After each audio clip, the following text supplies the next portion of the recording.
Bonjour, voici donc une nouvelle capsule vidéo pour vous expliquer comment on construit un croquis de synthèse en géographie. Alors, l'objectif d'un croquis de synthèse, c'est toujours d'illustrer un espace et d'expliquer quelque chose relatif à cet espace. Par exemple, ici, nous avons le cas d'une consigne qui vous est donnée, qui est ici, donc le Texas est le plus grand État des États-Unis. Comment se répartit cette population au sein de l'État? D'où proviennent les migrations qu'il peut y avoir et quelles sont-elles? Alors pour cela, dans cette feuille, vous voyez, je vous ai mis ensuite une liste d'éléments à faire. Sachez toutefois que plus vous avancerez dans la scolarité, moins il y aura de consignes et on se limitera progressivement uniquement à cette consigne générale que vous avez là. Donc, après, vous avez toute une série de documents qui vont vous permettre de non seulement représenter la population au sein du Texas, mais aussi d'expliquer sa répartition. Donc ici, vous avez une carte générale du Texas. Ici, vous avez une carte des densités de population au Texas. Là, une carte de l'occupation du sol. Le document 3, c'est l'occupation du sol également. Le document 4, ici, on est dans les minorités ethniques, d'accord? Zone où les Noirs représentent 12 à 36% de la population, zone où les Hispaniques représentent plus de 50% de la population. Ici, nous avons une carte qui illustre les grandes villes au Texas. Et enfin, une carte reprenant le Texas dans un contexte plus général. Alors, pour schématiser un espace, d'abord, pour faire un croquis, on essaye de délimiter les lignes générales. Ici, vous voyez, le Texas, c'est assez facile parce que les lignes sont déjà relativement bien tracées. On voit que les frontières sont très très droites.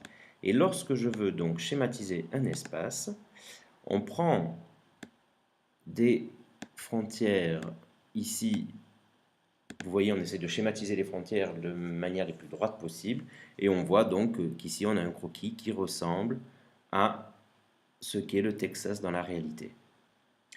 Alors, maintenant, on va essayer de répondre à cette question. Donc, première chose, on essaye de situer le contexte du Texas. Alors d'abord, on repère les États frontaliers du Texas. Donc vous voyez, le Texas est ici. On voit qu'on a à l'est la Louisiane, au nord-est l'Arkansas, au nord l'Oklahoma et à l'ouest le Nouveau-Mexique. Alors on va représenter tous ces États autour. Donc on peut utiliser ici une couleur noire par exemple. Et on écrit donc le nom des États. Donc on va le faire par exemple en italique.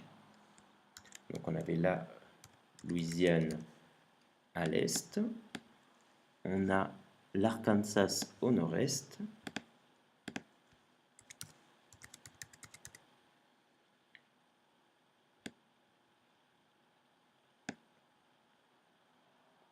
Voilà. On a l'Oklahoma au nord et le Nouveau-Mexique à l'ouest. Donc, comment ça s'écrit Oklahoma?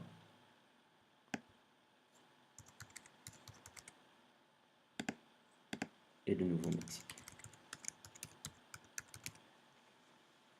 Alors, on repère ici les différentes frontières, plus ou moins. Hein. Donc, on voit que la Louisiane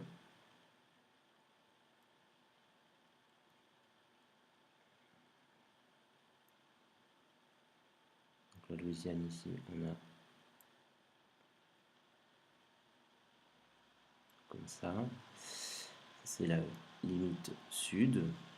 Et puis, on a les frontières sur le côté, donc. La frontière avec l'Arkansas ici.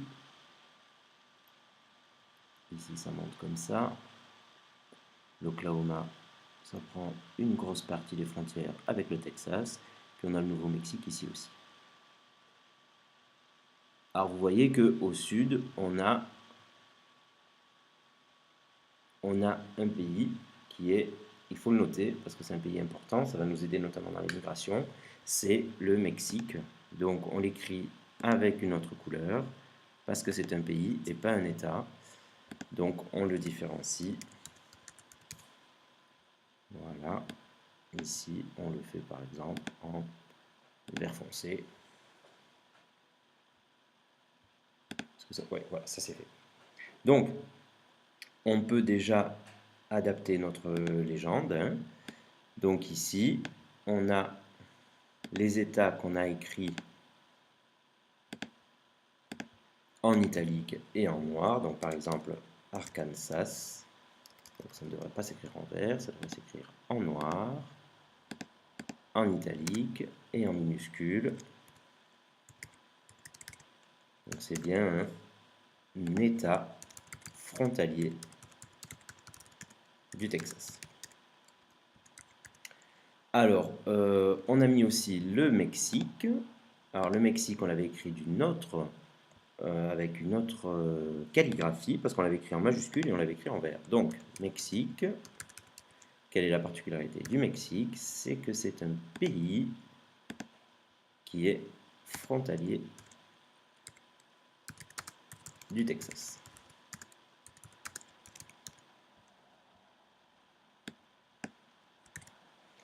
Voilà. Alors, ensuite, ça c'est pour le contexte politique.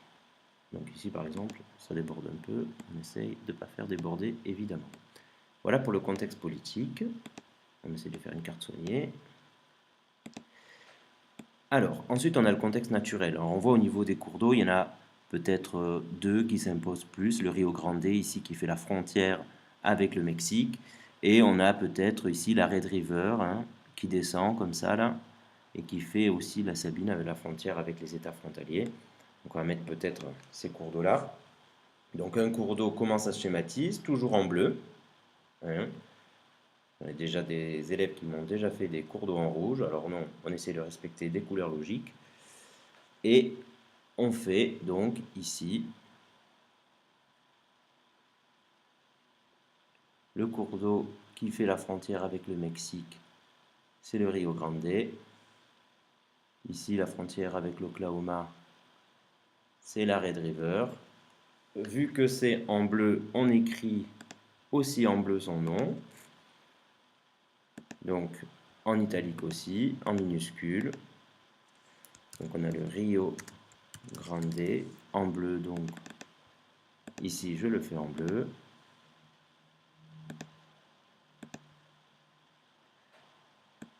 Alors normalement on doit pouvoir, voilà, le mettre dans le sens du cours d'eau.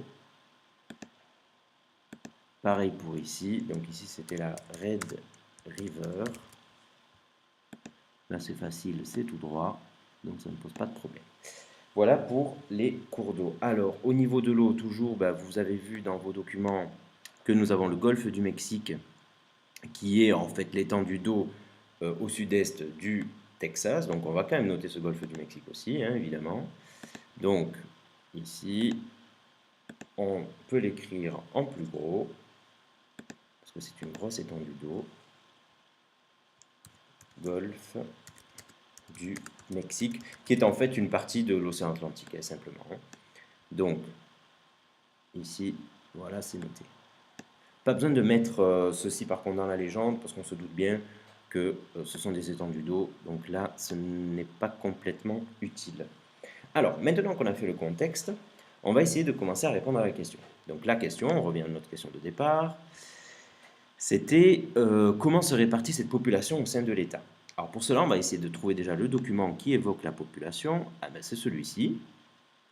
Alors, il évoque la population et on voit que la population elle est surtout importante dans l'Est et le Sud, ici, du Texas. Donc, on retourne à notre carte. On va essayer, je mets la carte juste à côté pour qu'on puisse voir plus ou moins ce que ça donne. Donc, comment on va faire? Vu qu'on doit répartir la population, on va choisir du rouge. Et vu que c'est une surface, on va colorier ici cette zone. Donc, on voit que toute la zone qui doit être peuplée, c'est cette partie-là. Donc, ça ne devrait pas être marron. Ici, c'est une erreur.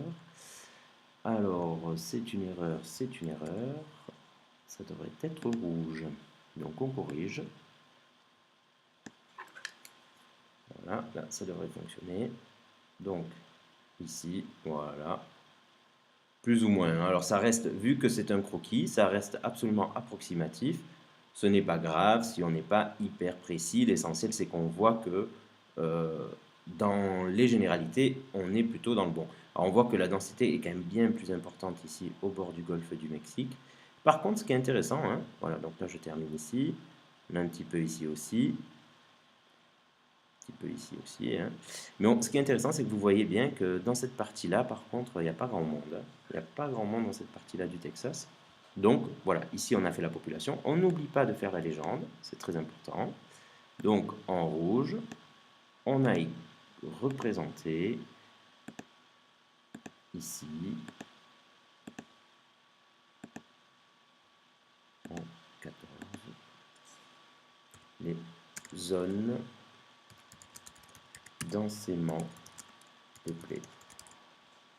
Alors les zones densément peuplées, ce n'est pas les villes. Hein. Il faut faire très attention, c'est deux choses différentes. D'ailleurs, on va s'attaquer aux villes maintenant. Là, on a représenté les zones densément peuplées. Maintenant, on va s'intéresser aux villes.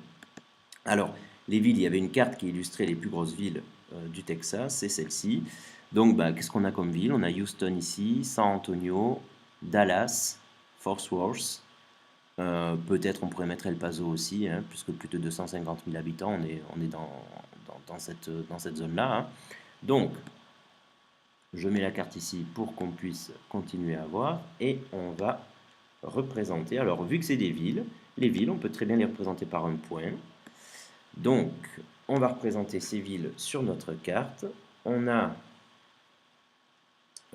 ici Houston. Ça ne devrait pas être bleu, par contre. On va changer ça tout de suite. Les villes, on va les faire en noir. Hein.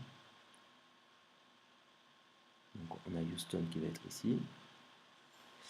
Alors, on a Dallas qui est ici. Fort Worth qui est juste à côté.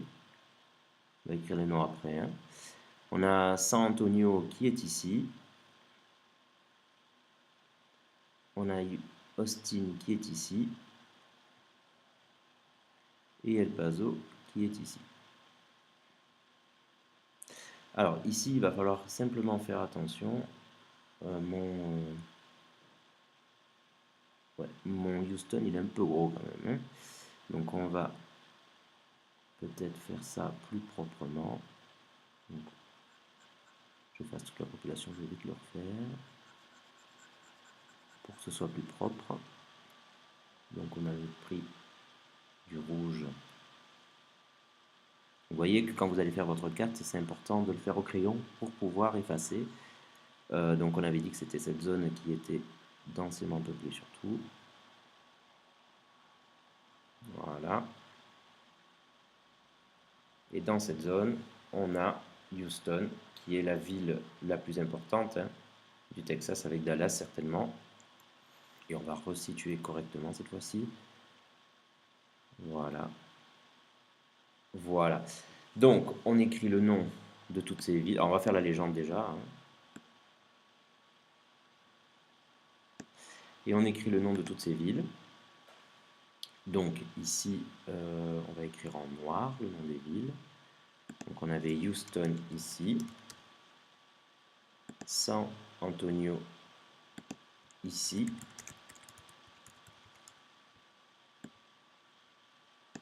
Ici, on avait Austin, qui est la capitale, donc on va l'écrire, on va la souligner. Mais par contre, pas besoin de la faire en majuscule. Voilà.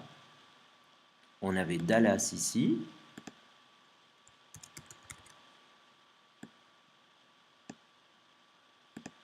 Et Fort Worth ici. Et El Paso là. Alors, on n'oublie pas de compléter notre légende. Donc ici, avec un point noir, on écrit par exemple l'exemple de Houston.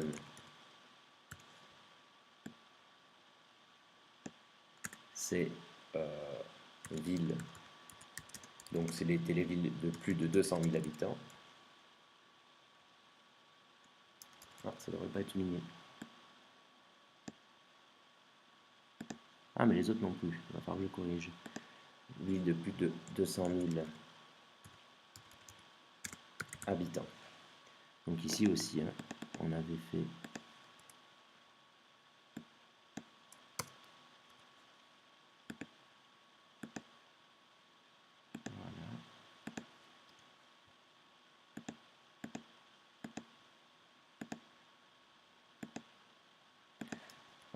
mince, ici on a un petit souci parce que il faudrait enlever le fait que ces villes soient soulignées. Alors les villes ici ne doivent pas être soulignées, donc j'essaye de voir comment on fait. Voilà, donc là, tac, j'enlève.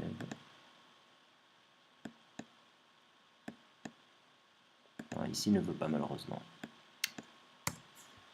L'informatique, c'est magnifique. Donc je le remettrai après. Voilà. Ça, j'enlève aussi. Et je remets ma population comme elle était indiquée normalement. Voilà, donc là c'est bon, c'est corrigé. Donc on a fait les villes ici qui sont pas soulignées. Et par contre, la capitale, on l'a soulignée, elle. Donc on va mettre Austin en souligné. C'est bien la capitale du Texas. Voilà, donc ici on a bien réparti notre population. Alors ce qui est intéressant maintenant, c'est d'essayer d'expliquer pourquoi est-ce qu'elle s'est répartie de cette manière-là. Alors pour essayer d'expliquer pourquoi est-ce qu'elle se répartit de cette manière-là, on va essayer de s'intéresser aux documents, on va regarder dans les documents, et notamment dans les documents, vous voyez qu'on a l'occupation du sol. Alors dans l'occupation du sol, vous voyez par exemple ici que dans le sud-ouest, on voit qu'on n'a pas grand monde, même quasi rien, enfin, pas grand monde. Et en fait, quand on regarde dans ce document, on voit que dans le sud-ouest, on a essentiellement des zones incultes, arides ou désertiques. Donc, on peut faire un petit zoom pour que vous le voyez mieux peut-être. Voilà. Zone inculte, aride ou désertique. Ça veut dire qu'il ne peut pas être cultivé, qu'il est désertique. Ce sont des déserts. Donc, c'est normal qu'il n'y ait pas grand monde. Ça veut dire que le désert, il va falloir le mettre sur notre carte pour expliquer pourquoi il n'y a pas grand monde dans cette zone-là. Alors, sachant qu'on a déjà beaucoup utilisé des surfaces avec les populations en rouge, on va peut-être utiliser plutôt des lignes cette fois-ci. Et les déserts, vu on va utiliser une couleur jaune par exemple pour le désert. Hein. Et donc, toute cette partie-là, ce sont des zones désertiques ou extrêmement arides. Et il n'y a pas grand monde du coup. Alors, on voit qu'il y en a un peu plus ici, on essaiera d'expliquer pourquoi après. Hein. D'ailleurs, on en voit aussi qu'il y a aussi un peu plus de population du côté de El Paso. Je ne l'ai pas noté, mais c'est quand même, ça se marque. Regardez, je vais vous montrer. Si on prend la carte des populations, on voit qu'ici il y a un peu plus de monde. Donc ben, ça s'expliquera. Hein, ça s'expliquera tout à l'heure quand on fera notamment les migrations. Donc, je rajoute. Voilà. Donc ici en jaune, on a bien fait les déserts. Donc on le situe sur la carte. Sur la légende, pardon. Ouais, j'ai dit bêtisme. Sur la légende, donc ce qu'on a fait en hachuré jaune, ce sont les déserts qui pourrait expliquer le fait qu'il n'y ait pas grand monde dans cette partie-là. Et alors, par contre, tout le reste, on voit que ce sont essentiellement des cultures. On le confirme avec ce document-là, qui nous montre, regardez, Texas Economic Resources. Eh bien, on voit qu'on cultive du maïs, par exemple, pas mal ici. Hein. Du maïs, pardon, ici. On a pas mal d'élevage, du coton, et on voit que tout l'élevage en fait s'occupe sur toute cette partie-là du Texas, toute la partie nord et la partie est et sud est davantage occupée par des plateformes pétrolières ou des extractions de gaz. Donc on est plus dans de l'industrie. C'est intéressant parce que quand on superpose ces cartes-ci, on se rend compte que du coup le sud et l'est, c'est essentiellement industriel et c'est peuplé. Et par contre le nord et le centre qui sont plus agricoles, eux, sont plutôt désertiques. Enfin, moins peuplé, pas désertique. Donc, on va représenter tout ça. Donc, sachant qu'on a déjà colorié, on ne va pas pouvoir colorier pour ça. On va pouvoir, par exemple, je vais faire ici. Voilà, on va pouvoir hachurer en vert toute cette partie-là afin d'indiquer que c'est de l'agriculture. Alors, vous voyez, je chure par exemple verticalement pour que ça ne soit pas dans le même sens que l'autre, que le désert. Hein.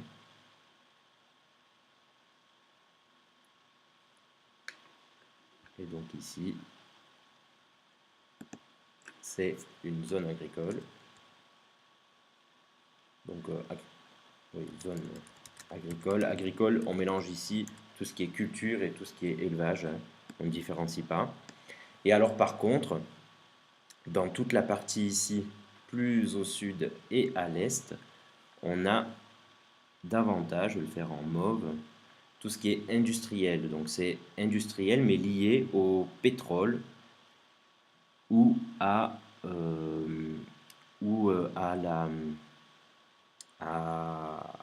à l'extraction de gaz. Donc tout ce qui est industriel ici, pour éviter de surcharger encore avec des hachures, je vais plutôt faire des pointillés. Ah, mais ça ne devrait pas être vert. J'avais dit mauve.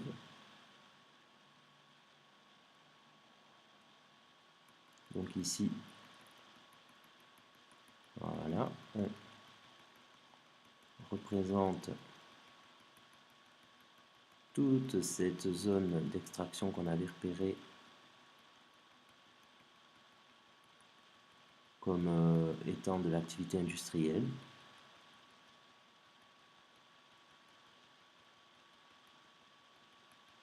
Oui, ça peut être quand même un peu long hein, de faire une carte.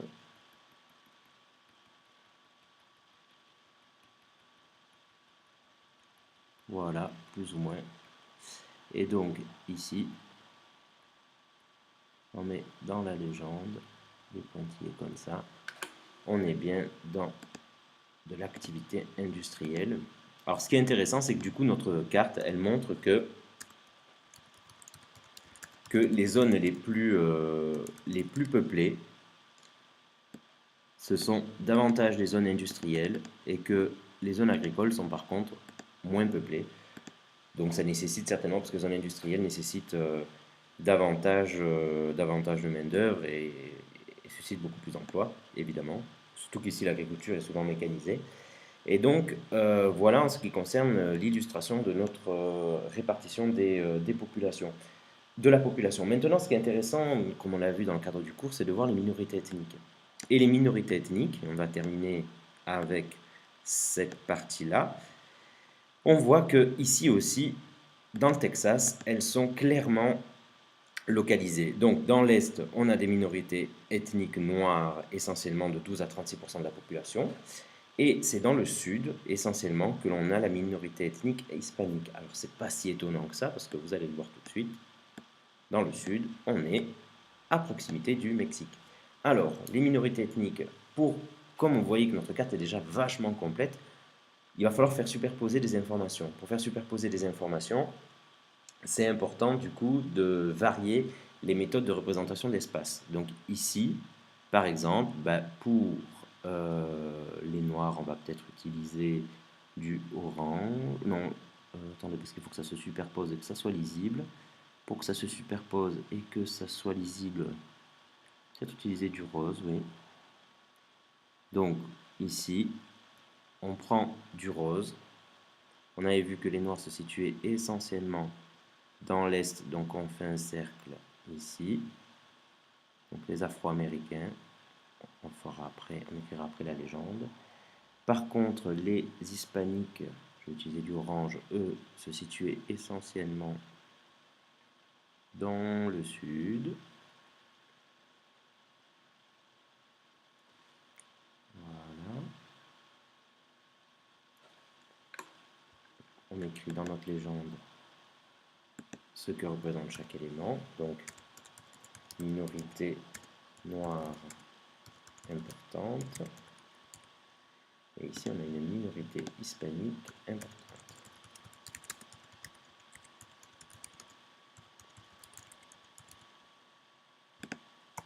Alors maintenant, comment expliquer ça?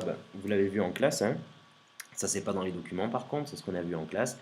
Donc on a vu que les Afro-Américains, les Noirs, étaient essentiellement venaient de l'Est, hein, parce que c'est issu de l'esclavage. Donc c'est une raison historique. À partir du XVIIe jusqu'au XIXe siècle, les Noirs sont importés en tant qu'esclaves par l'Est. Donc ici, fait une flèche jaune. Alors c'est important de la faire rose, pardon pas jaune, rose, la flèche parce qu'on a fait la minorité ethnique noire, rose. Donc du coup, on essaye de garder la même couleur. Voilà. On fait dans la légende. Et alors, ben, pour la minorité ethnique hispanique, vous vous doutez bien que les hispaniques, bien, ils viennent du Mexique. Donc, on peut faire ici une flèche. Voilà.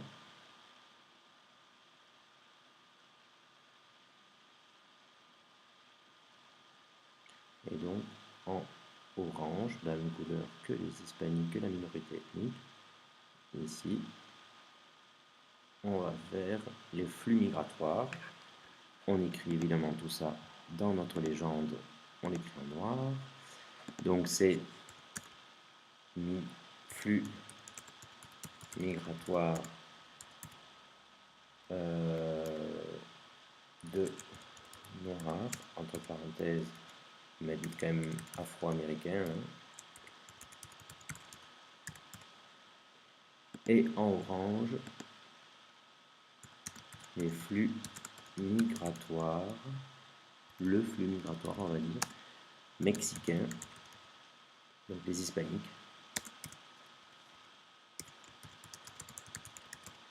Et alors en classe, on avait vu aussi que le Texas fait partie de la Sun Belt, et donc on avait une migration interne venue du nord-est des États-Unis. Et donc ça aussi, ça explique l'essor démographique du Texas. Donc le fait que le Texas augmente en population, ils font partie de la Sun Belt, et donc leur population augmente.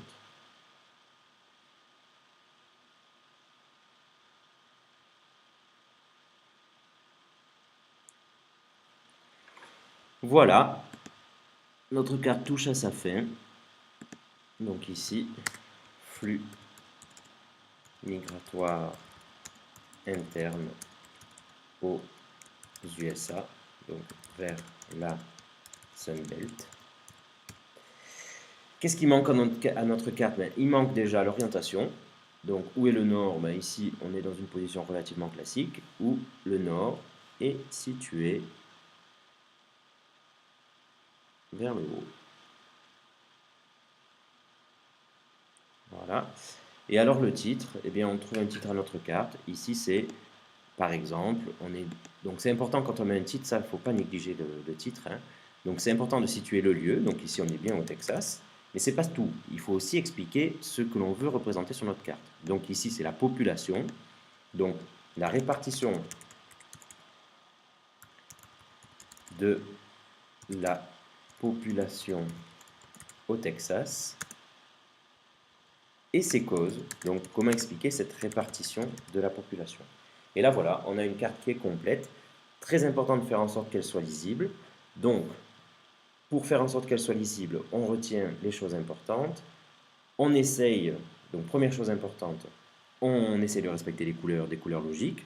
En bleu, les cours d'eau. En rouge, la population. Les déserts en jaune. D'accord? Les couleurs, c'est très important.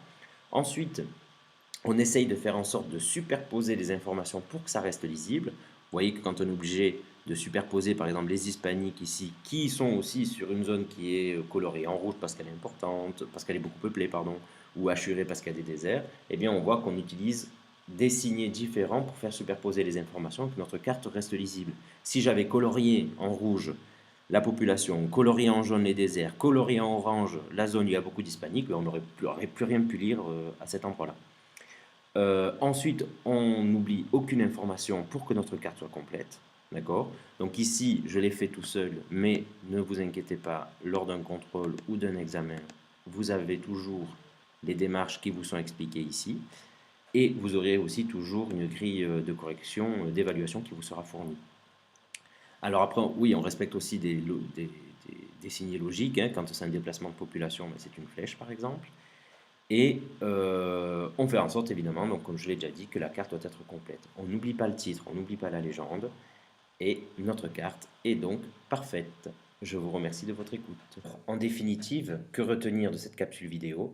Donc pour réaliser un bon croquis, d'abord le croquis doit concerner le sujet et être complet. On n'oublie pas de répondre complètement à la question qui vous est posée. Quel est l'objectif du croquis? Ben, si c'est pour illustrer une population, ben, ne rien oublier, tout illustrer sur votre carte, tout illustrer au niveau des facteurs explicatifs aussi. 2. Les couleurs choisies doivent être cohérentes. En bleu, on va utiliser le bleu donc pour les cours d'eau. Pour la population, on va utiliser le rouge. Pour le brun, les montagnes. Pour les déserts, le jaune. Les cultures, le vert, etc., etc. Ne pas utiliser vraiment, c'est très important, ne pas utiliser le rouge pour les cours d'eau, par exemple, ou pour les océans. 3. Les formes défigurées sont cohérentes. Quand on doit faire des surfaces, par exemple une zone qui est peuplée, une zone qui est déserte, une zone qui est des montagnes, on colorie, on hachure ou on utilise les pointillés. Alors pourquoi est-ce qu'on peut utiliser ces trois manières différentes? C'est pour faire superposer des informations. Parce que si on coloriait toujours tout, eh bien tout deviendrait vite incompréhensible. Alors, pour illustrer des mouvements, ben, on va utiliser des flèches, mouvements de population, ça peut être aussi des déplacements, par exemple, d'une catastrophe naturelle ou quoi que ce soit. Un point va servir à localiser, par exemple, un lieu précis, une ville, un quartier, un aéroport, ce genre de choses. Et enfin, on n'oublie pas le titre, la légende et l'orientation pour que notre carte soit vraiment compréhensible.